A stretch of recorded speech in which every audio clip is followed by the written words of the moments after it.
show. Scott Thompson here, joined in Studio A by our friends from Landline Magazine, Jami Jones and Mark Schremmer, which can mean many things, I guess. But in this case, it means we're going to put our heads together to discuss some of the biggest stories in trucking this week. Jami, Mark, good to see you. Hey, it's good to see you. Yeah, thanks for having us. Let's start with the Drive Act. We've talked about this quite a bit over the past year or so. This is that piece of legislation in the House and actually the Senate now as well. But we're talking about the House one today. It was introduced last year by Representative Josh Brecheen of Oklahoma, which would bar FMCSA from imposing a speed limiter mandate. We've got a couple new developments here, courtesy mostly, I think, from OOIDA, which is asking the House GOP to pass it before passing a CRA resolution of disapproval. Forget the name. It's not really important. But basically, OOIDA is asking the House here to make this a priority because now really is the time to get this done, Mark. Yeah, the first thing to make this as simple as possible is OIDA and most truckers out there want to stop mandatory speed limiters. FMCSA has been pushing this. We're expecting a notice of proposed rulemaking with a top speed to come out in May, is what they're scheduled. Obviously, that's been delayed many times, and the Drive Act is out there. It's in the House and in the Senate, trying to stop it. Basically, the bill would just take authority away from FMCSA to go forward with any rulemaking that would mandate speed limiters on heavy-duty trucks. Now, the reason it's so important right now to do it is we also have this issue with worker classification going out. The Department of Labor recently put out a new independent contractor rule. There's a lot of House Republicans that are against it for various reasons, and they're considering putting out a CRA, a resolution to basically repeal it and to go back to the Trump-era rule on worker classification. OIDA is fine with that rule for the most part, but there was one issue with it that basically included in it gives, leased-on carriers the ability to force independent contractors to have speed limiters on their trucks. And so basically what OIDA is saying, hey, before you do that, go ahead and pass the Drive Act, get that completely off the table, because that is something, doesn't work. And most of the people that are for the Drive Act or that are for the worker classification repeal are also for the Drive Act, which do not want speed limiters on trucks. So just want those things to kind of mesh and connect and come together, and the time is now to do it. It's a lot of cart before the horse kind of things. This is just the most logical path forward to stopping speed limiters. And the one thing that, to back up and really stress, typically when the agency moves forward on a regulation, it's because Congress mandated that they do so. Speed limiters, that's not the case. FMCSA basically went rogue on this one and is trying to mandate it on their own without a congressional directive. So that's why we're seeing significant pushback with the Drive Act and more co-sponsors, jumping on that because, typically Congress sets the stage for the regulatory roadmap, if you will, and this one's completely off. So, that's why it's easy right now even to get your lawmakers' attention and let them know not only is the agency doing this, they're doing it without the congressional directive that they normally have. So, it's basically like the kids when they're staying out after curfew. So let's just go ahead and, rein them in, ground them. Take the car keys. Yeah, you're not going to do this. So, that's really what needs to happen. So fightingfortruckers.com, go there, get your lawmakers to sign on to the Drive Act because we have to put the heat on and get this done right now. Well, yeah, and as I'm looking at the bill right now, H.R. 3039 is the name of it. We've got 34 co-sponsors, which seems respectable. Respectable, but clearly nowhere near where it needs to be. This, as you mentioned there, Mark, really is a time to turn the heat up because the timeline is going to come quick. May is going to come very quick. We're talking 2 months basically until then. So the more heat that you can put on your lawmakers to put heat on FMCSA and get some momentum behind this, it's really going to be important. So, well, the whole message needs to be there's power in numbers. And that's numbers of people calling and writing their lawmakers to get them to sign on as co-sponsors. There's power in the number of co-sponsors, because I don't think I'm telling anybody anything they don't know, but nothing's really happening in Congress right now. What? So,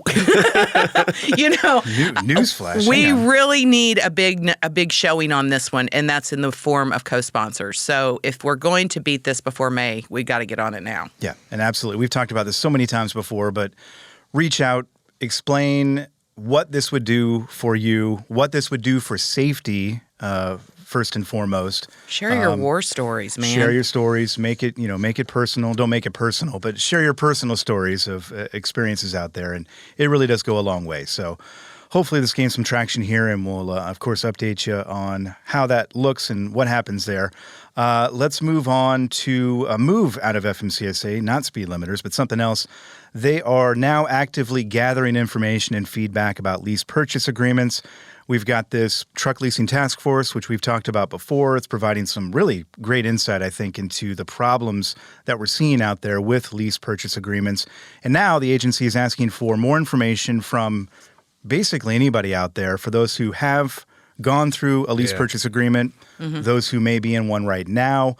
They're looking for information. They're looking for documents. They're looking for pretty much anything that can kind of help them understand what some of the problems may be. It's going to be an interesting development to see what comes out of this.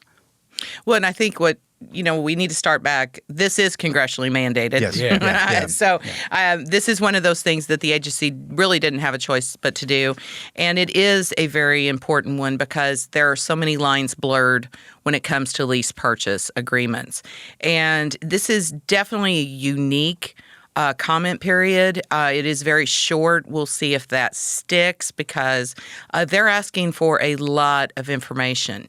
And a lot of this information that they have is actually financially, it's financial private information. Yep. It's proprietary, company information, even from an owner-operator perspective or a small business perspective. So there's definitely a different way that you'll have to submit those documents. And we have that detailed on LandLine.Media because clearly you don't want your financials submitted on a public docket for everybody to review. Yeah, please don't do that. Yeah, please don't. That's not at all what they want. They want to collect it. There's a way to mark it so that it's treated very differently and privately.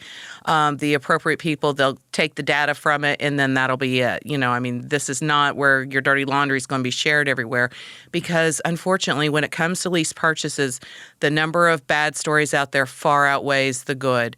And so there's going to be a lot of people who are going to be potentially embarrassed to share this information.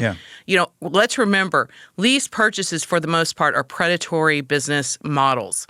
You were a victim. You were not necessarily a willful participant in because they probably lied in the marketing aspect of it and ruined your business, maybe even your family's finances. Well, and bringing it to light, too, is going to prevent other people from hopefully falling into this trap here. And you've been following the Truck Leasing Task Force meetings, Mark, and I've been listening as well. There have been so many stories out of that and so many really good questions raised as well from that. And again, it seems like they're working towards some sort of consensus agreement. I'm not sure what it is, but some sort of move here that is going to rein in these predatory practices. Yeah, you certainly hope so because you hear all of the horror stories, and I know they've brought up these even the ones that they think that they've made it to the finish line and think, okay, I'm down to my last payment, and then all of a sudden they find out some maintenance fees $30,000. Yeah, they didn't even know about that. It is Charlie Brown and Lucy with the football. There are so many right there at the finish line, and Lucy's yanking the football away in the lease purchase. A $30,000 football or a truck or whatever the metaphor is. It's just yanked away, and there you are, you're face planting. Think of it like this. I always say in a casino, the house always wins. Mm-hmm. That's the way this game is set up now on most of these lease purchase. The carrier is probably going to win at the end of the day. That's the way the game is stacked up. All the things they have it worked out in a way for them to win. If not, this was a really good point at one of the recent meetings. It was saying, if this was really, that they were trying to help some person, be an entrepreneur and start their own business, why would they be creating competition? Why would they be trying to help? So the reality is they're have an employee and they are letting that employee pay for the truck. Well, that's the... Yeah, the other way of looking at it is if you don't turn a single mile, you sit at the house. The company's still making money off your back because you're in that lease purchase agreement. That's a fixed cost. Yeah. It doesn't change no matter what happens. So if the company's still making money when you're not, you're in a bad situation. This information collection request runs through mid-March. So again, if you've had a bad experience, you've been taken advantage of, we'd encourage you to let them know, essentially, what happened, again, to help prevent this from happening to other people. Well, and the thing is, this is a different process on commenting, so even those who are familiar with it, if you need help, do not hesitate to call OOIDA because it is a very different animal this time, and we do want to help you to protect your private information. Yep. And also, they mentioned at the last meeting they're expecting their next meeting to be held at Matt's in Louisville. So if there's anybody that's going to Matt's, and you have experience with this, please go and tell your story. They need to hear these, quite frankly, horror stories to hopefully fix it, fix the situation there. We don't have a whole lot of time. I did want to talk about the Prove It Act. It's a new bill in the House. It's aimed at protecting small businesses from burdensome regulations, something owner-operators and our listeners and readers are quite familiar with. This would essentially put the onus on federal agencies to keep the little guy in mind when putting these regulations into effect. The optimistic part of me, this is bipartisan already. Yeah. The optimistic part of me thinks this is really common sense legislation that should take hold. We'll see where it goes, but I assume you guys are optimistic too, or hopefully maybe?